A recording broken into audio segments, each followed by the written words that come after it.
아멘. 오늘 함께 하신 하나님의 말씀 보도록 하겠습니다. 오늘 출애굽기 25장 1절로 9절 말씀입니다. 출애굽기 25장 1절로 9절 말씀, 우리 한 절씩 한 절씩 우리 가상하게 공간에 있지만요, 우리 같은 마음으로 함께 또 성경을 읽도록 할게요. 제가 먼저 봉독 올리도록 하겠습니다. 여호와께서 모세에게 말씀하여 이르시되 이스라엘 자손에게 명령하여 내가 예물을 가져러 왔고 기쁜 마음으로 내는 자가 내게 바치는 모든 것을 너희는 받을지니라. 너희가 그들에게서 받을 예물은 이러하니 금과 은과 녹과 청색, 자색, 홍색 실과 가는 배실과 염소털과 붉은 물들인 순양의 가죽과 해달의 가죽과 조각목과 등류와 관유에 드는 황료와 분향향을 만들 향품과 호마너여 애복과 흉패여 물릴 보석이니라. 그들 중에 거할 성소를 그들이 나를 위하여 짓되. 같이 읽겠습니다. 무릇 내가 내게 보이는 모양대로 장막을 짓고 그들도 그 모양을 따라 지을지니라. 아멘. 네, 오늘 말씀을 통해서요, 이 내 안에 성막을 지으라라는 주제로 오늘 말씀을 나누기를 원합니다. 오늘 본문에서 성막에 대한 자세한 이 지침은 이스라엘이 예굽에서 구원받은 사건의 핵심 목적을 강조하는 역할을 하고 있습니다. 특별히 성막은 이스라엘 자손이 여호와를 예배하고 섬기기 위한 이동 가능한 물리적 장소였던 것이죠. 하나님은 이스라엘 자손의 일상적 섬김과 예배를 위해 그들 속에 자신의 임재할 장소를 두기로 계획하셨고, 십계명에 들어있는 언약궤와 죄를 덮는 역할을 하는 언약궤의 뚜껑이 중심에 있으므로 그들과 함께 하여 주신다고 말씀합니다.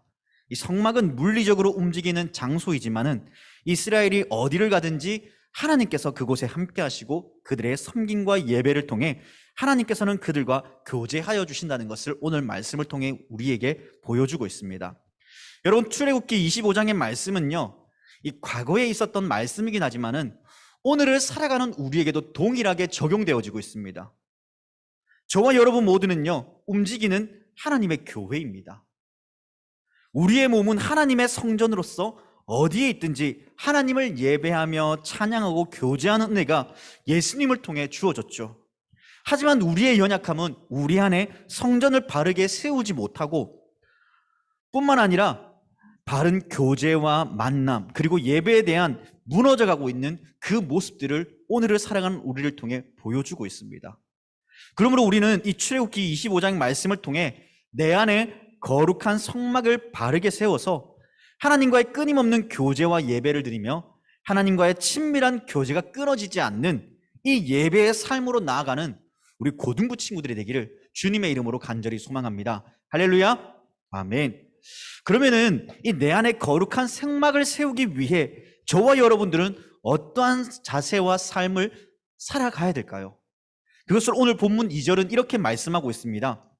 이스라엘 자손에게 명령하여 내가 예물을 가져오라 하고 기쁜 마음으로 내가 내는 자가 내게 바치는 모든 것을 너희는 받을지니라.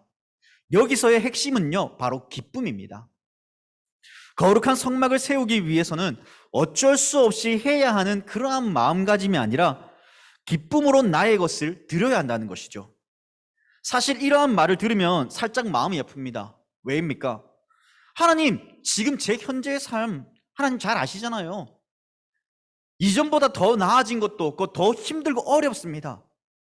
현실과 말씀과 마주해야 될 때 하나님 제 안에 괴리감이 생기고 불편한 마음들이 들 때가 한두 번이 아니에요. 하나님, 교회에 오면 맨날 하나님 앞에 우리의 삶을 헌신해야 된다, 순종해야 된다, 어려워도 그렇게 살아가야 된다, 그럴 때 하나님께서 힘주신다, 그렇게 말하지만은 정작 나의 삶에서 그러한 삶을 드렸지만은 변한 게 없는 나의 삶을 바라볼 때 하나님 어디 계십니까? 하나님 나와 함께 하신다면서 하나님 어디 계십니까? 그러한 마음을 드릴 때가 얼마나 많습니까? 나의 삶의 영역에서 하나님께 드릴 만한, 그렇게 헌신할 만한 이제는 힘도 없고 시간적 여유도 없고 이제는 기쁨으로 드리라는 그 말이 현실적으로 나에게 들어오는 것이 아니라 비현실적으로 들려질지도 모릅니다. 그러나 여러분 한번 보세요. 지금 이스라엘의 상황은 여러분 어떠했을까요? 그들은 여전히요, 광야라는 곳에 있었고 그 광야 가운데 고통이 있었고 여전히 준비되지 못한 상황 속에 있었습니다. 그들 또한 우리보다 더하면 더했지, 그러한 힘든 상황 가운데 있었지, 그러한 가운데서도 그들은 소망하는 바가 한 가지가 있었다는 것입니다. 그것이 바로 여호와 하나님에 대한 신앙이었다는 것이죠. 오늘 살아가는 우리에게도 우리 하나님 아버지에 대한 사랑과 예수 그리스도에 대한 신앙이 우리 가운데 있습니다. 현실은 변하지 않고 나빠지는 가운데서도 여전히 하나님은 그 자리에 계시며 우리를 인도해 가십니다. 비록 상황은 말도 안 되는 고통과 어려움 가운데 있지만은 하나님은 언제나 동일하게 그 자리에 계시며 우리를 인도해 가신다는 그 사실을 우리는 발견할 수 있어야 돼요. 우리는 또한 이것을 발견하기 위해 우리가 한 가지 기억해야 된다는 것은, 오늘은 여기에 금과 은과 이렇게 여러 가지 재물들을 바치라고 얘기하지만은 하나님께서는요, 이러한 금과 은과 녹그릇 그런 것이 중요한 것이 아니라 정작 중요한 것은 우리의 중심을 살피신다는 그 사실을 여러분 기억해야 됩니다. 여러분, 하나님께서 지금 이렇게 이야기하시는데, 재물을 달라고 이야기하시는데 어떻게 우리의 중심을 보신다고요? 잠깐 우리 다윗에 대해서 잠깐 생각해 봅시다. 다윗은요, 하나님께 이렇게 고백합니다. 하나님께서 재물이나 제사를 기뻐하시기보다 우리의 상한 심령과 마음을 더 기쁘게 받으신다고 이야기합니다. 또한 시인의 고백 가운데 황소를 드림보다 나의 마음을 기뻐 받으시는, 나의 중심을 기뻐 받으시는 그 하나님, 이러한 고백들이 성경 곳곳에 있습니다. 그럼 여기서 원하는 것이 무엇이겠습니까? 우리의 진실된 마음, 우리의 중심이 하나님을 향하여 기뻐하고 하나님께 기쁜 마음으로 헌신하며 하나님께 나아가는 것입니다. 하나님에 대한 그러한 신뢰와 믿음을 기쁘게 가지고 회복시키실 놀라운 하나님의 은혜를 바라보며 앞으로 나아가는 것입니다. 사랑하는 여러분, 오늘 그러한 믿음, 그러한 삶, 그러한 성전이 우리 가운데 바르게 세워지기를 원합니다. 예수님께서 십자가에 달려 죽으심을 통해서요, 우리는 하나님의 자녀가 되었고, 그 하나님의 자녀가 된 자들은 예수의 이름으로 어디서든 기도하고 예배하는 곳이 곧 성전입니다. 곧 우리를 통해 하나님은 예배 받으시기를 원하십니다.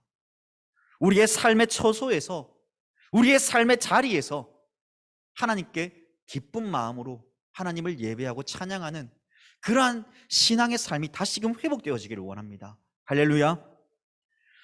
두 번째로요, 우리가 읽지는 않았지만요, 이 17절에서 22절 말씀을 통해 이 속죄소에 관한 하나님의 명령을 볼 수 있는데요, 이것은 곧 22절에서 말씀하는 바처럼 여호와 하나님께서 우리와 만나 주시며 우리 죄를 덮으시고 용서하심으로 거룩한 초소가 되게 하신다는 사실입니다. 이러한 사실을 보기 위해 집중적으로 봐야 될 단어가 하나 있습니다. 오늘 우리가 읽지는 않았습니다. 11절과 17절 말씀, 여러분들이 성경을 펴보면요, 거기에 단어가 하나 나옵니다. 무엇일까요? 순금입니다.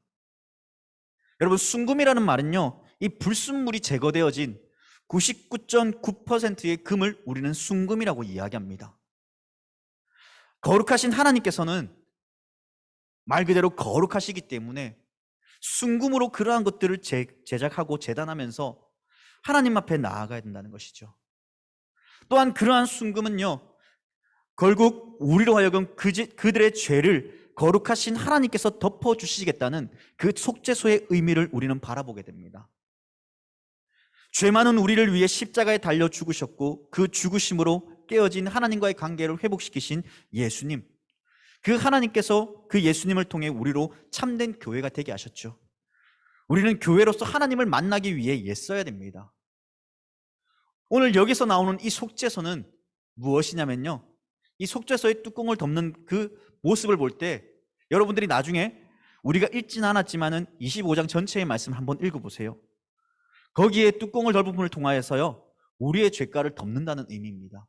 이는 곧 속죄소를 통해 예수 그리스도의 그림자의 모형을 보여주는 것입니다.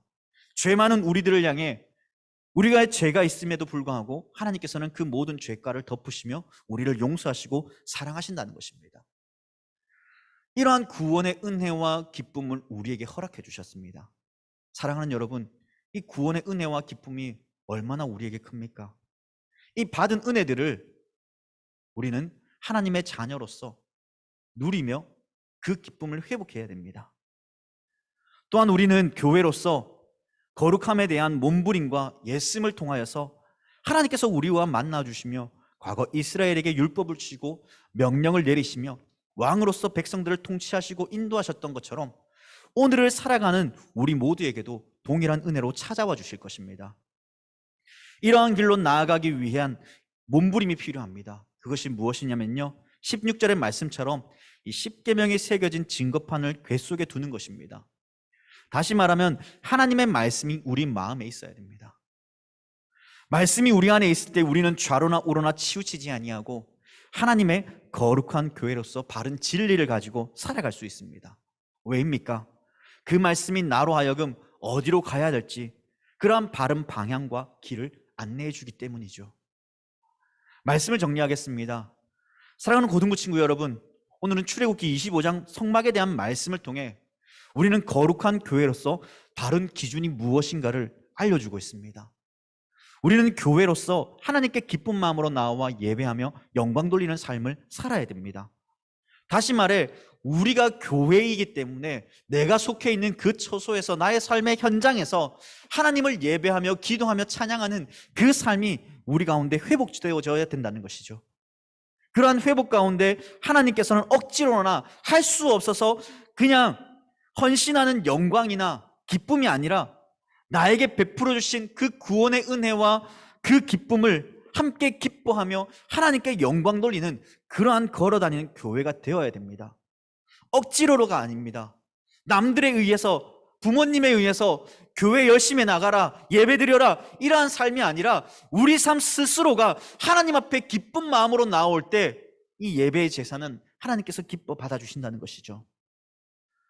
또한 우리에게 베풀어 주신 그 구원의 은혜를 잃어버리지 않도록 우리는 몸부림쳐야 됩니다. 그렇기 때문에 우리에게 말씀을 주심을 통해 이 말씀을 통해 어디로 가야 될지 진정한 진리와 그 기쁨과 가치와 순수성이 무엇인가를 말씀을 통해 알려주십니다. 이러한 삶을 살아갈 때 우리는 거룩한 교회로서 하나님께 영광 돌리는 그러한 삶을 살아가게 될 것입니다. 사랑하는 고등부 친구 여러분, 이번 한 주간 한번 힘들고 어려운 시기 속에 있지만은 그럼에도 불구하고 내 안에 거룩한 성막을 바르게 세워서 이번 한 주간 하나님을 예배하며 하나님을 찬양하며 하나님께 기쁨이 되는 그러한 자리로 나아갔으면 좋겠습니다.